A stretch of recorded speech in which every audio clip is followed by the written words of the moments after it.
भारतीय आयुर्वेद चिकित्सा व पंचकर्मा पद्धति द्वारा कई वर्षों से सफलतापूर्वक इलाज करता आ रहा है संध्यांसी हॉस्पिटल। अभी हाल ही में हॉस्पिटल ने अपने 10 वर्ष सफलतापूर्वक पूरे किए, जिसके उपलक्ष्य में बवाना स्थित हॉस्पिटल में रामचरितमानस का पाठ किया गया। हॉस्पिटल के डायरेक्टर विकास गुप्ता व रजनी गुप्ता ने अपने पूरे परिवार सहित ईश्वर का आशीर्वाद लिया। हरे राम राम राम हरे हरे हरे कृष्णा। इस मौके पर भंडारे का भी आयोजन किया गया था। तो वहीं डॉक्टर विकास गुप्ता द्वारा डॉक्टर्स को पाइल्स फिशर फिस्टुला जैसे रोग के बारे में लाइव सेशन दिया गया, जिसमें बताया गया कि किस तरह से हम आयुर्वेद पद्धति क्षार सूत्र द्वारा इसका इलाज कर सकते हैं। सेशन में सम्मिलित हुए सभी डॉक्टर्स को हॉस्पिटल की तरफ से सर्टिफिकेट भी दिए गए, जिसके बारे में विस्तार से बताया डॉक्टर विकास गुप्ता ने।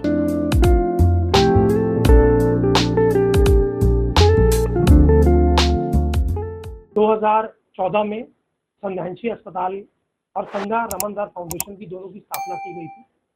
अस्पताल का माध्यम था यहाँ के आसपास जितने भी लोग रहते हैं उनको आयुर्वेदिक चिकित्सा से स्वस्थ करने का, साथ में जितने भी डॉक्टर्स, पैरामेडिकल स्टाफ, पंचकर्म के टेक्नीशियन और क्षार सूत्र विशेषज्ञ बनने वाले डॉक्टर्स को यहाँ ट्रेनिंग की शुरुआत की गई।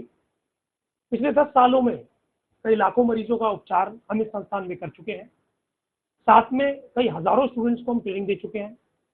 8 से 12 यानी हर महीने की 8 तारीख से लेकर 12 तारीख के बीच में पूरे भारतवर्ष से हर साल 10 से 12 डॉक्टर यहाँ पर ट्रेनिंग लेने आ रहे हैं। हर महीने आते हैं और आज इस संख्या को हम 3000 से ज़्यादा क्रॉस कर चुके हैं, जहाँ पर हमने कई बार इसी महीने मल्टीपल क्लासेस भी करी, इंडिविजुअल क्लासेस भी करी और ऑनलाइन क्लासेस भी करी। इन 5 दिनों में करीबन 40 रोगियों का क्षार सूत्र विधि से इलाज हुआ और पिछले कई सालों में निरंतर इस प्रक्रिया को हम चलाते आ रहे हैं। भारत में 43 अस्पताल हमारे इस समय कार्यरत हैं, जिसके अंदर बहुत सारे फ्रेंचाइजी, टाई-अप, कोलैबोरेशन भी हमारे पूरे भारत में है। बैंगलोर के अंदर, हैदराबाद के अंदर, वडोदरा के अंदर, यूपी के अलग क्षेत्रों के अंदर, जम्मू कश्मीर के अंदर।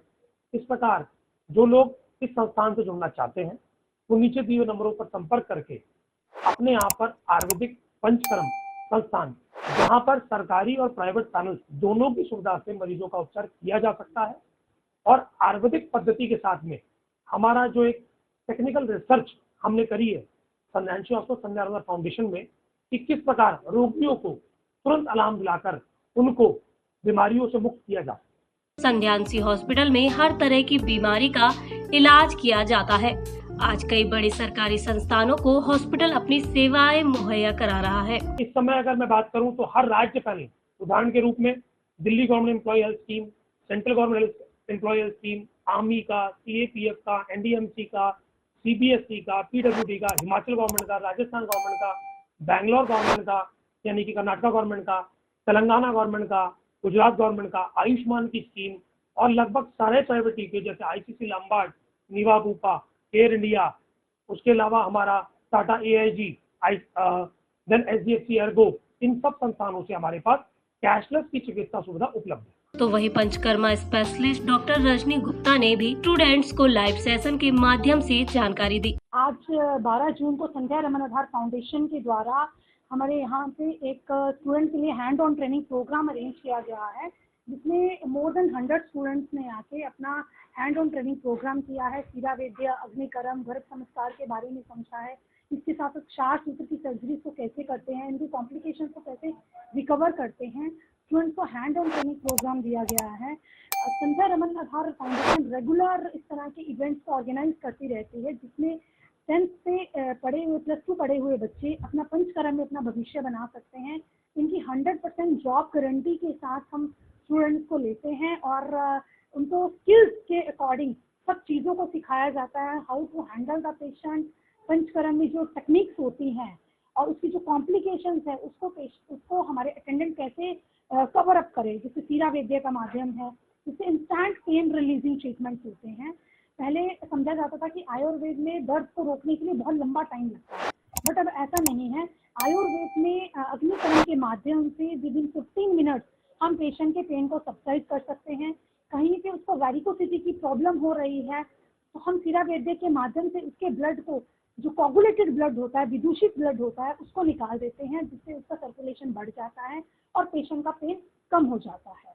डॉक्टर रागनी ने इस भयंकर गर्मी व पायल्स से बचने के लिए हमें किस तरह की डाइट का सेवन करना चाहिए, जिसके बारे में जानकारी दी। मेरा नाम रागिनी है, मैं संध्या मेडिसिटी से ज्वाइन हूँ और मैं यहाँ पर एक डाइटिशियन के तौर पे वर्क कर रही हूँ।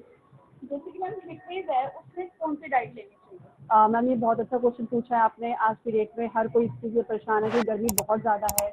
इसके लिए हम फूड में अभी आज के तौर पे जो है खरबूज खा सकते हैं, तरबूज खा सकते हैं, खीरा ले सकते हैं, आम पन्ना बहुत अच्छा वर्क करता है इसमें, लेमन वाटर और अपना कोकोनट वाटर, ये आप अपने डाइट में यूज़ कीजिए, जो आपको हीट स्ट्रोक में बहुत अच्छा परिणाम मिलता है इसका। पाइल्स में हमें कौन सी डाइट चाहिए? पाइल्स में मैम हमें बचने के लिए है ना, बेसिकली हमें कॉन्स्टिपेशन से बचना है। कॉन्स्टिपेशन के लिए हमें वाटर इनटेक लेना है। वाटर इनटेक मतलब 8 से 10 ग्लास पानी लीजिए।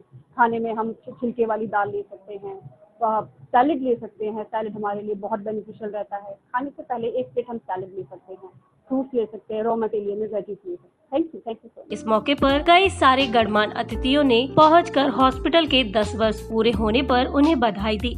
बहुत बहुत धन्यवाद। भद्रम कर्णे तुष्टवा गुंसस्तनो ध्रुवसेम ही देवितम जदायुः। नमो देव्ये महादेव्ये शिवाय सत्संग नमः। नमः प्रकृति भद्राय नियता प्रदत्तस्वता। आज मैं यहाँ जब आया तो ये जो अस्पताल, जो ये पंचकर्म जो कार्य यहाँ हो रहे हैं, ये बहुत अच्छा कार्य है। और जब मैं यहाँ आया तो आने के बाद मैं यहाँ जब देखा कि बहुत अच्छा लगा। बहुत ही प्रसन्न चित्त से हम इस वक्त प्रार्थना करते हैं कि निरंतर ये 10 साल आज पूरा हुआ है। बहुत खुशी हुई, बड़ा प्रसन्नता हुई और यहाँ के पूरी टीम को बहुत बहुत शुभकामनाएं देना चाहता हूँ। मेरा नाम विजय भगत गुप्ता है और मैं इसमें बीजेपी पूर्वांचल मोर्चा का प्रभारी हूँ दिल्ली का, और मैं डिप्टी मेयर हूँ। मैं तो देशवासियों से कहना चाहूँगा, क्षेत्रवासियों से कहना चाहूँगा, ये जो आयुर्वेदिक का उपचार है ये तो जड़ से बीमारी खत्म करता है। यदि हम उस दवाई से हम इलाज कराते हैं एलोपैथिक से तो ठीक तो हो जाता है, लेकिन जड़ से नहीं खत्म होता है।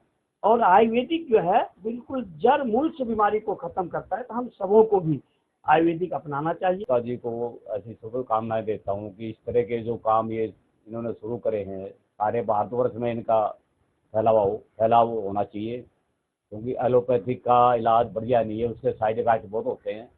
और ये एक ऐसी विधि है, बहुत पुरानी विधि है, जिससे बस बिना दवाइयों के इलाज होते थे। ये शरीर के लिए नुकसानदायक नहीं है। और मैंने भी कई आदमी सुना कि जैसे गुप्ता जी के पास जो भी आए हैं, पायल्स हो या कई ऐसी बीमारियां हैं जिनसे आदमी बहुत परेशान होता है और वो ठीक हुए यहाँ पे। भगत राम शर्मा, आज यादव नगर सेनापुर बादली से। आज गुप्ता जी के आवेदन पे हमें यहाँ आना हुआ, बहुत अच्छा लगा। 10 साल में जो तरक्की की है बहुत अच्छा लगा। ये लोगों का इलाज कर रहे हैं। यहाँ बवासीर का इलाज भी बहुत तसल्ली से किया जाता है, बढ़िया से किया जाता है, बहुत सस्ते में इलाज किया जाता है। और ये आयुर्वेद मैं ये चाहूँगा मैं कि भाई हर एक आदमी को आयुर्वेद अपनाना चाहिए। नाम रेखा दुबे है। आज मैं इस एरिया में आई हूँ अपने भाई विजय भगत के माध्यम से इस अस्पताल में पहुँची हूँ। और मैं यहाँ के जो अस्पताल के ऑर्गेनाइजर हैं भाई साहब, मैं उनको बहुत बहुत धन्यवाद देती हूँ कि उन्होंने जन सेवा करने का एक अच्छा अवसर उठाया है। और इसके माध्यम से पब्लिक की सेवा होगी, वो भी अंग्रेजी दवाइयों से दूर, और आयुर्वेदिक दवाइयों द्वारा जनता की बीमारियों का सफल इलाज होगा। और यहाँ पर बवासीर, भटकंदर जैसी बीमारियों का जड़ से इलाज हो रहा है। इसके लिए मैं अपने हॉस्पिटल के पूरी टीम को बहुत बहुत शुभकामनाएं देती हूँ कि ऐसे ही अच्छे नेक काम जनता के हित में करते रहें। Thanks for watching. चैनल को लाइक, सब्सक्राइब, शेयर और हमें कमेंट जरूर करें।